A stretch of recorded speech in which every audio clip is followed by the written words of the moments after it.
Hi, this is Jamie with Stonemeyer Games, and I am here today to talk about how to teach Scythe. This video is for people who have already learned how to play Scythe from either the rulebook or a rules video, like a watch it played video, and you are sitting down with players who don't know how to play, and you need to teach them the game. What I would not recommend doing is trying to go through all the rules up front. While there are only a few core rules to Scythe, there are also a lot of ancillary rules that you need to know when you get to certain situations. The players do not need to know those rules up front. 90% of the rules that players need to know to start playing are on this quick start card that's included with the game. There are 5 of these. So if you're teaching Scythe, you should take one of these cards and you should give one to every other player at the table. And then we'll just go through this card. You'll go through this card step by step and explain how to play. This will get players to start taking actions and get into the game within just a few minutes, so they're not sitting through a long rules explanation during which they'll probably tune out. So the first thing you're going to talk about that you're going to tell players is how to win. In Scythe, you're trying to get the most coins. You're trying to have the greatest fortune at the end of the game. You can earn coins in a few ways during the game, but the biggest way that you get coins is at the end of the game, that's shown on this chart over here on the board.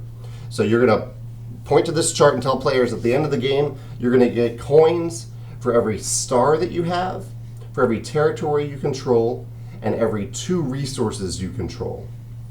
And your popularity, so this chart shows your popularity. The number of coins you get for each of these things is determined by your popularity level at the end of the game.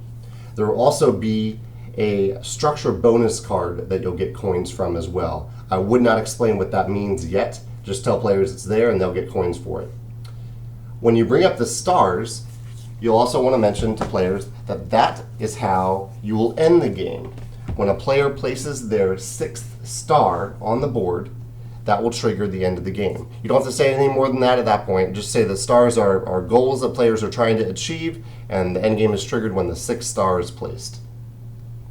The next thing that you'll explain is territories and resources.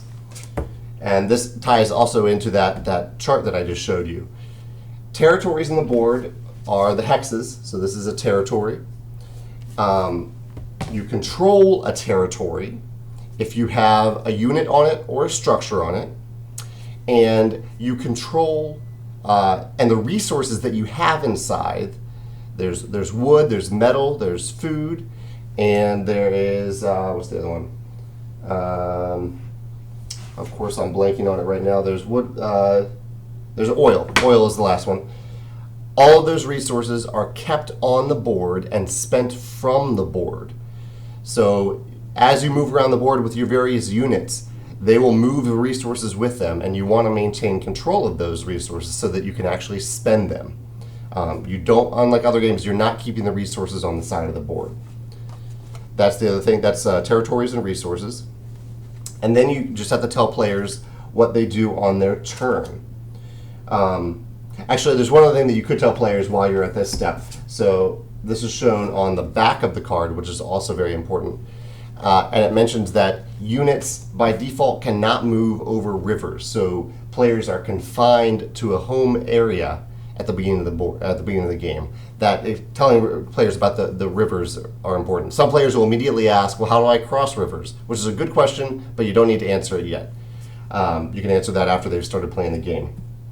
The last thing that you need to tell players so they can start playing the game is what they do on their turn, which is explained at the bottom of the quick start card. Basically, on your turn, each player has a player mat. They're going to take their player token, and they're going to choose one of the 4 sections. See how these sections are divided vertically? There are 4 sections on here. They're going to choose one of the 4 sections, and they'll choose, once the game is started, they'll choose the section that hasn't been chosen before. So if on their previous turn they chose this section, on their next turn they can't choose that section. They have to choose a different one. And basically, when they choose that section, they're going to take actions from top to bottom. They're going to look at this from top to bottom. So if there's a cost, they will pay the cost of an action. The cost always says pay, and it's in red. And then after they pay the cost, so it's very important to emphasize this, pay the cost and then look at the benefit and gain the benefit. And for many of the benefits, there's a choice. You can gain like 2 resources here, or you can gain 2 popularity. Some of these things like I'm showing you this, I'm just holding it up, but a lot of this board will be covered up with pieces at the beginning of the game. But that's the general structure of the action. Pay the cost and gain the benefit. You always take the top action first if you want to, and then if you can afford it, you'll take the bottom action, which has a cost and a benefit. As you're explaining this, the only thing that you need to explain is that general structure. Because for the first round of the game, what I would recommend you do, and this is shown on the quick start suggestions that players can pay attention to as they play, is that have players take different top row actions. These are the most basic actions that will be taken a lot during the game. And so whoever takes the first turn, have them take one of these actions. And these are in a different order. So maybe have a player take the trade action. And then the next player who goes, urge them, you don't have to make them do it, but urge them to take a different top row action. And that way you can have an opportunity as players are actually playing to explain what those different actions do. And you can assure them that an action you take on the first turn inside is not going to make or break their strategy at all. It's a very slight decision in the greater scheme of the game. So that's all that you need to know. After that point, players can literally start playing the game because they can start taking those top row actions. After you do that, after players take one turn, you can use this quick start guide to kind of give them a focus, something to think about for their next turn. So you'll do this a few times. So like the first turn, it says, take one of the top row actions that no one else has tried. I've already explained that. On the second round, you can recommend that players start to try to focus on getting the resources to take a bottom row action in the same turn as the top row action. Because whenever you take a top row action, if you can afford it, you can then take the bottom row action on that same section. So urge players to try to accumulate resources to be able to do that. And so on. There are a couple more suggestions that you can go through here to get players into the game. The last thing you want to do, that you want to tell players after you've done this explanation and maybe after they've taken 1 or 2 turns, is to have them take a little break and just read the differences between the different units. Because there are key differences here that they need to know about to start to formulate a strategy and to start to understand how the game works. Like workers are the ones that are going to be producing stuff and building stuff and deploying mechs. Mechs and characters are going to be engaging in combat, but workers aren't. These are things that players can get if they just take 1 minute and read the back of this card.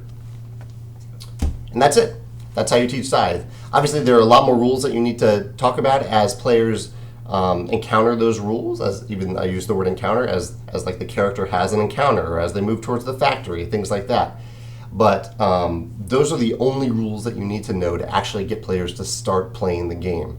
And I found that provides a much more enjoyable experience for players because they're actually doing something. They're not just sitting there listening to you talk for a long time.